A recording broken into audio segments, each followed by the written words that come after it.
There's something we haven't done in a long time as a couple. We're at a spot in life now where if our cars don't work properly, we just call AAA and get a tow truck, and they take it to the mechanic and fix it. But there was a time in our married life when we first got married where Candace was working part-time at Rallies, and I was working full-time doing youth ministry, but getting paid like I was working part-time at Rallies.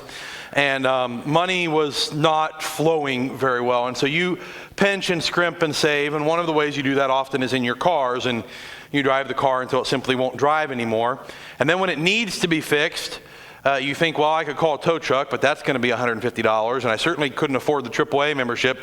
So we used to do this thing, and maybe we're the only ones, I'll tell you, we're not the only ones because everybody first service raised their hand. We used to do this thing where we would follow each other. So I would drive the car that was falling apart. Like, it may shift gears this time and it may not shift gears this time, but if you go 5 miles an hour down the interstate, you go 5 miles an hour down the interstate, right?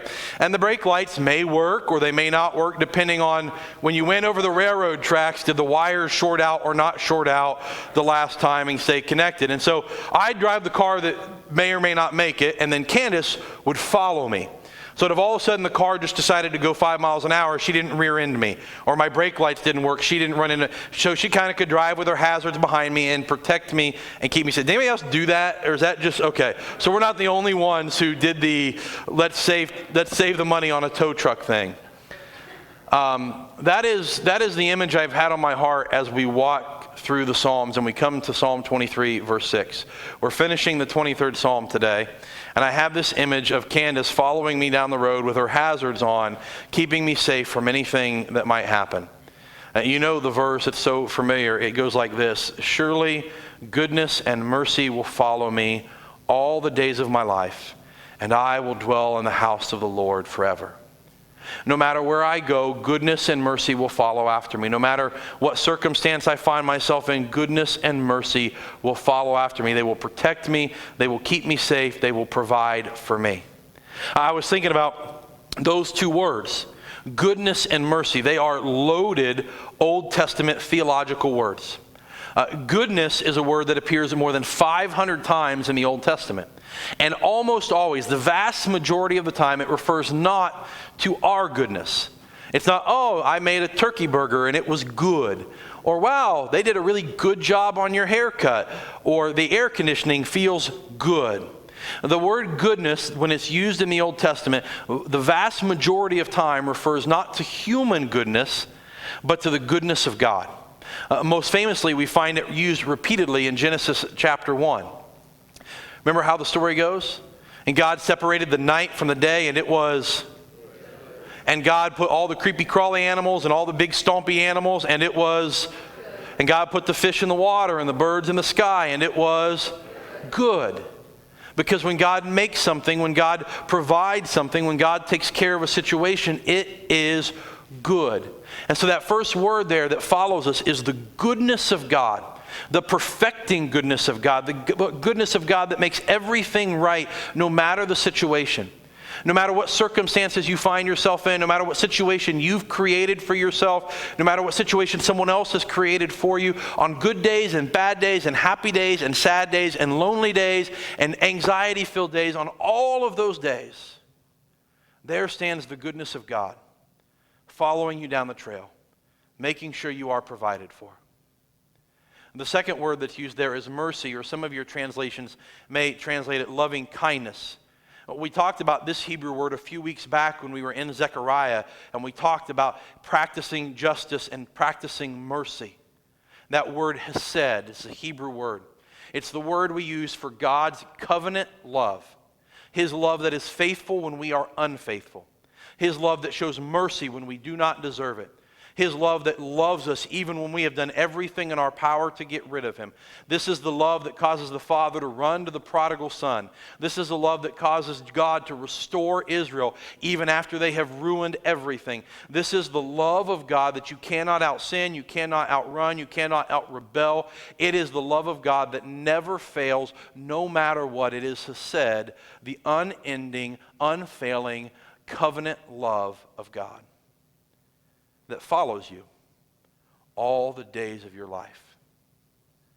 No matter what sin you have committed, no matter what mess you have made of your life, no matter how broken you might be, there the covenant love of God has followed you. Goodness and mercy all the days of my life. And we see this played out throughout Scripture. We meet Moses for the first time.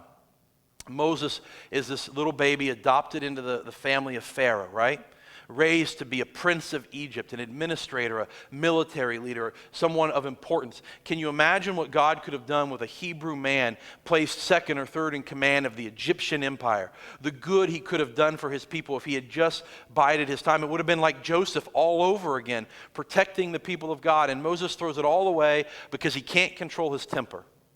Because one day he's on a walk and he sees a slave master beating a Hebrew slave. He gets angry and he murders the slave master. And when he gets found out, he has to run for his life.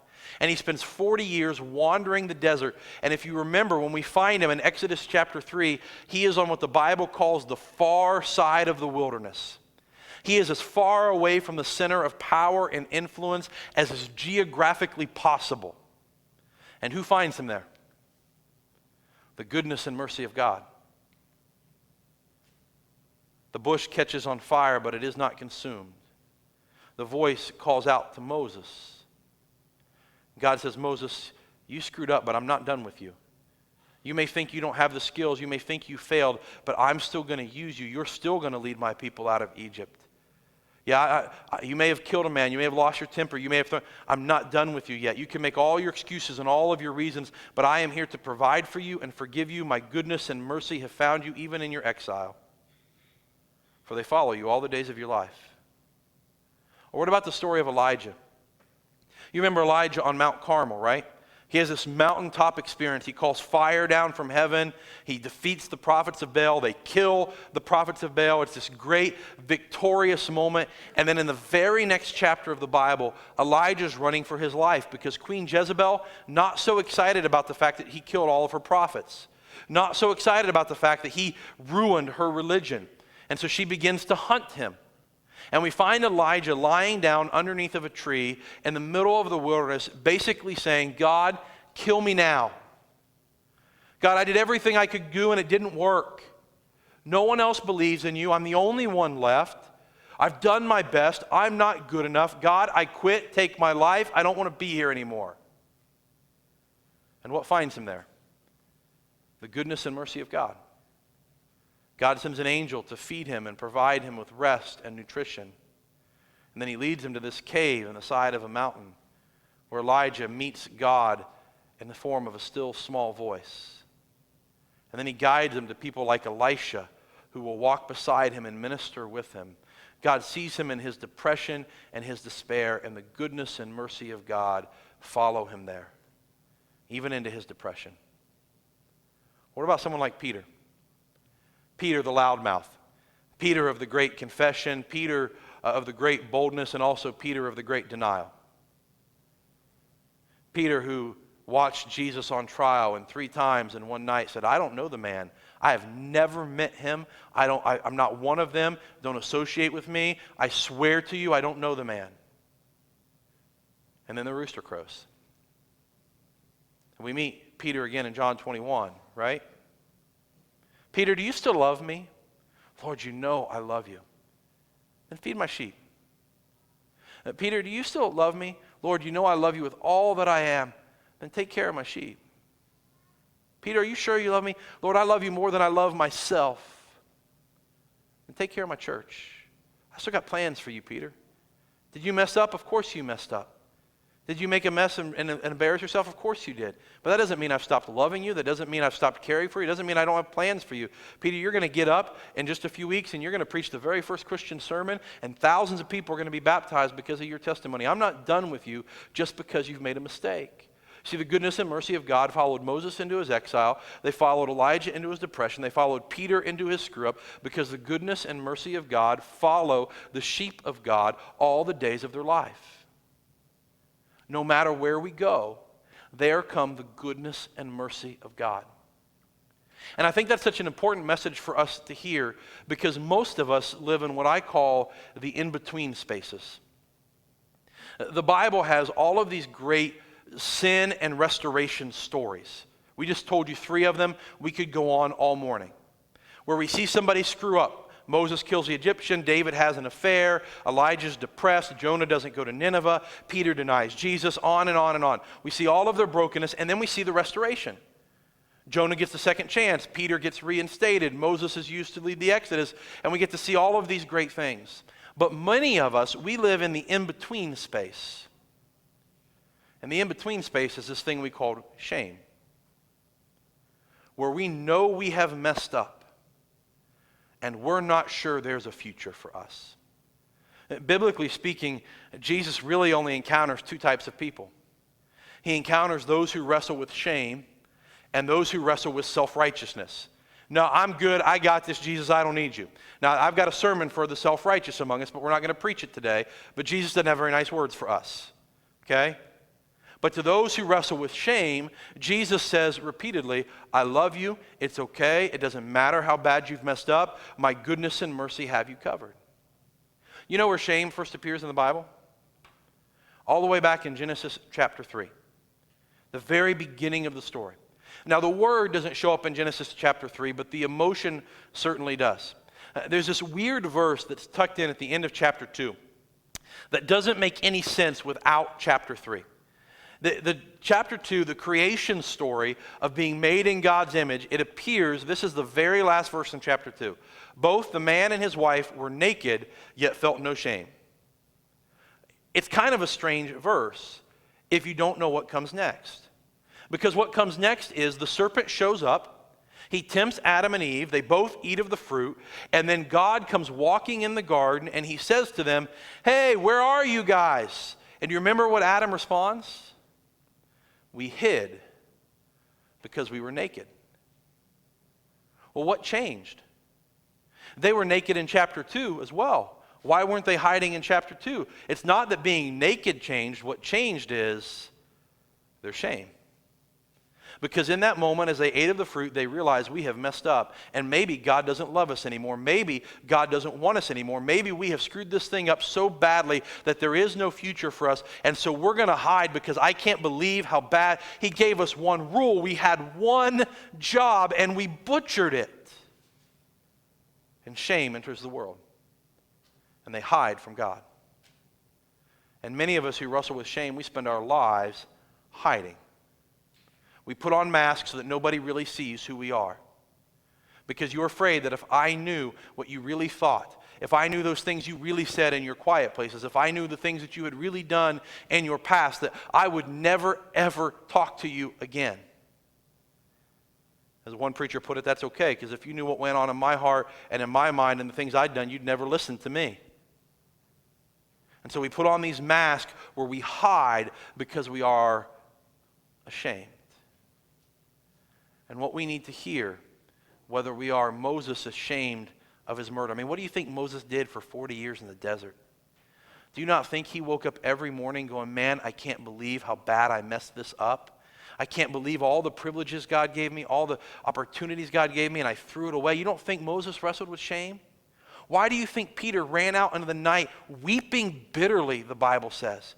Can you imagine what it must have been like for Peter from Good Friday to Easter Sunday, knowing that the last thing he did while Jesus was alive was deny ever knowing Jesus? And what we need to hear is that the goodness and mercy of God will follow you all the days of your life. You see, last week we talked about loneliness. And what loneliness says is no one cares about me. But shame is far worse. Shame says I'm not worth being cared about. Loneliness says I am unloved, but shame says I am unlovable. And what we need to hear resounding through the scriptures and from our verse today is that the goodness and mercy of God is bigger than any shame you feel. No matter what you've done, no matter where you've been, no matter what situation you find yourself in, the goodness and the mercy of God are big enough to come and to follow you and to make you whole and to restore you. If you are in the flock of the Good Shepherd, his goodness and his mercy will care for you all the days of your life. There's no and, there's no subtitle, there's no footnote. That's just the way it is. Goodness and mercy all the days of your life. Throughout this series, I've used some stuff from childhood trauma, particularly kids who've been in the foster care system, to illustrate this idea of hurt and heal. I've done that for a couple reasons. One, because that's my life right now, and so that's kind of what I'm going through, and so you just have to listen to the overflow of my life. But in part because, no kidding, I sat in these classes in January and February and listened to them talk about the fact that when you've been hurt, you're more likely to be anxious. And when you've been hurt, you're more likely to be afraid. And when you've been hurt, you're more likely to be bitter. And when you're hurt, you're more likely to be angry. And you're more likely to be, and I listened and went, this is not just foster care kids. So this describes like 90% of the people I've met in my life. We are the walking wounded. We started the first week by raising our hands, right? How many of you have had somebody talk bad about you? Your hands went up. How many of you have been betrayed by somebody you thought you could trust? Your hands went up. How many of you have been hurt this way? Your hands went up. We are the walking wounded. And it comes out in all of these forms, all of these ways. It comes out in anxiousness. It comes out in working so hard to prove our worth. It comes out in defending ourselves. It comes out in fear. But it all comes from these wounds that we carry around with us. And I hope if you've heard nothing else as we've been through this series, I hope what you've heard is this. If you are anxious, you don't need someone to say you stop worrying. You can't stop worrying any more than you can stop breathing. What you need to hear is, if you could just move into a relationship with Jesus where you trust him enough to actually pray the prayer, the Lord is my shepherd, I shall not want. If you could actually learn to trust him, your anxiety would take care of itself. And if you're in a spot where you are so exhausted from trying to prove your worth and accomplish everything and work harder than everybody else, and you just find yourself weary spiritually and physically all the time, you don't need someone to tell you to stop working, to stop achieving. You need someone to say, listen, when you come to Jesus, he offers rest. You don't have to prove your worth to anyone. You need to be healed by Jesus. See, we don't need to tell our anxiety to stop. We don't need to be told to stop being afraid. We don't need to be told to stop fighting. We need to be healed. And what the 23rd Psalm teaches us is that whatever is wrong with us, the Good Shepherd is the one who heals. Whether it is fear or loneliness or shame or anxiety, it is the Good Shepherd who heals us. And healing is a long, slow process, but it happens. One last illustration from childhood trauma, and we'll use it to close our service today. There's a phrase you use in the adoption process where we talk about kids having a forever home.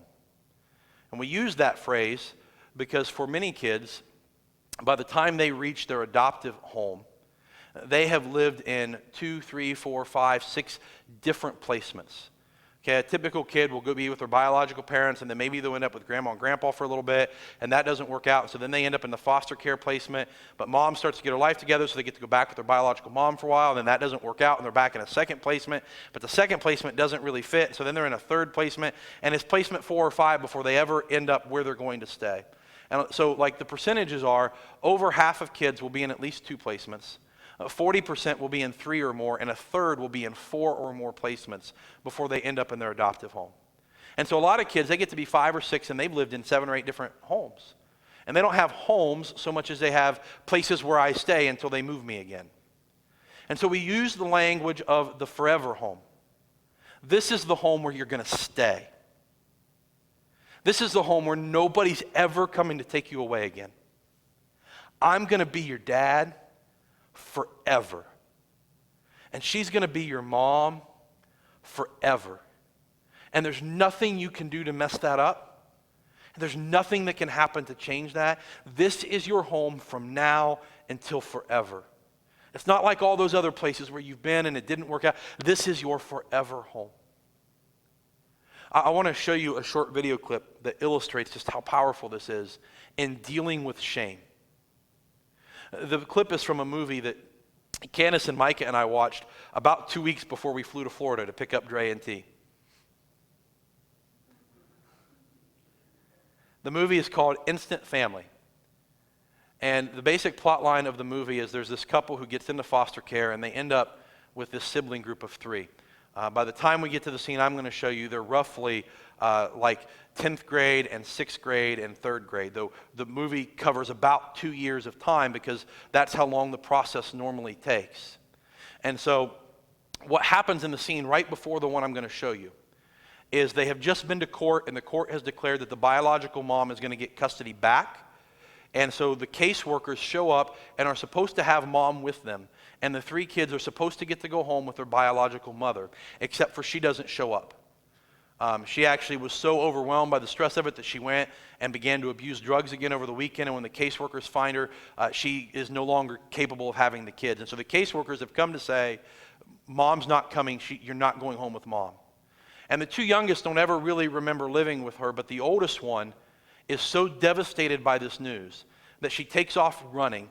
And we find her where the clip picks up. She's hiding where like an air conditioning unit is at a neighbor's house. And it's a little fenced in area with an air conditioning unit. And she's so angry and so hurt and honestly so just feeling unlovable that she doesn't know what to do. And we'll pick up the story there. Lizzie, honey, we do know you. We know that you hate cheese, that you really love cheeseburgers, and we know that when you feel good in the morning, you put on a little less makeup than you do on the bad days. Exactly. Yeah. And look, we know that the most important thing in the world to you is to protect Juanita from the things nobody protected you from. We know that about you, right? Yes, honey. You guys are doing good. Look, we know that there's so much that we don't know, but if you're afraid that we can't handle knowing the bad stuff or the scary stuff, that we can, I promise. Yeah, bring it. I mean, whatever you got, we want it because we love you, Lizzie. Stop saying that. Please just go away, please. Please.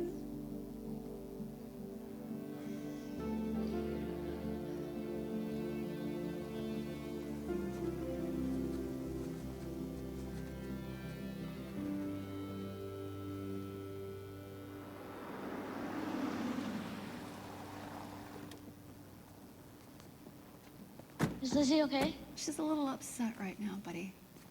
Are you okay? Yeah, I'm good. Here she is.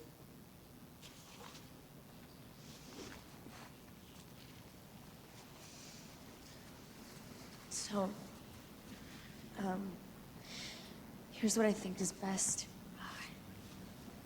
I know Juan and Lita are more like what you had in mind when you got into this. So I think the best thing is for you to adopt them, and I'll just ask Karen for a different placement. So No. no, it'll be good. It'll be good. Honey. We need your help with Juan and Lita. We're not doing this without you. I'll visit all the time, and you can call me if you need help or anything. No. Pete, I really don't want to argue about this right Yeah, I don't care. I said no. It's not happening, okay? You're with us now. Yeah. And you know why?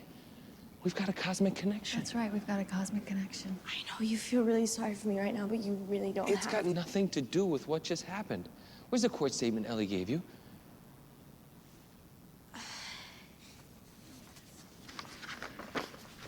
See this? Read that. Lizzie once asked me why we did this, why we took them in. We couldn't give her an answer at the time. We did it because something was missing in our lives that we didn't know what it was. It was Juan, Lita, and Lizzie. You see? You were what was missing, Lizzie. But now you're here and you are stuck with us. That's right. All right, we're gonna be at every soccer game. And we're gonna buy you your first prom Yeah, dress. and it's gonna be really, really pretty, but not too revealing, super sweet, you know, not too sexy, just like really that gorgeous sweet spot. Yeah, right. And when you graduate high school, we're gonna be in the front row embarrassing you. Yes. And then we're gonna be in the front row again when you graduate college too, or even if you don't. But you will be graduating college because it's so important and you're so smart, and I don't mean to push, but it just opens up so many more opportunities. But either way, we're gonna be there for you. Yeah, and someday, I'm gonna give you away at your wedding. Right, even if I think the guy's a pissant and he's not good enough for my little girl. That's right. Someday in the future. Someday in the way, way, way off, deep, deep, deep, distant future.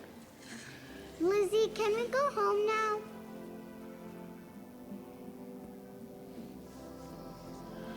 Yeah, I guess we can. And so you meet this girl who has all these reasons why she shouldn't go be in their forever home. These reasons of inadequacy, these reasons of shame, these reasons of no one else has ever loved me like that before, ready to just go back in the system. And parents who say, no, no, no, no. This is your forever home. I'm your father forever. And I'll be there at your soccer games and your graduations and your wedding day. You are not getting rid of me. And it is a snapshot of what shame does to us and our relationship with God. We have all of these reasons why things shouldn't work out for us, why we shouldn't be loved, why we shouldn't be accepted. And then we have the promise of Psalm 23. And I will dwell in the house of the Lord forever. We have awaiting for us a forever home. Not because of our goodness or our worthiness, but because of the unfailing goodness and mercy of God.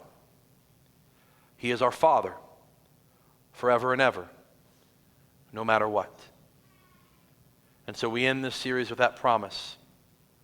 Whatever your struggle may be, whatever your hurt may be, the goodness and mercy of God will follow you all the days of your life. And if you are a part of the flock of the Good Shepherd, a sheep who has heard his voice and followed him, there awaits for you a forever home that nothing can take away. This morning we end with just a simple invitation. If you've never made that decision to follow after Jesus, to receive and accept the love of God, to make him the Good Shepherd, the Lord of your life, we invite you to do that. And for those of you who have made that decision, we invite you to worship as we sing about the amazing grace that covers our shame, that brings us into the house of God even when we don't deserve it.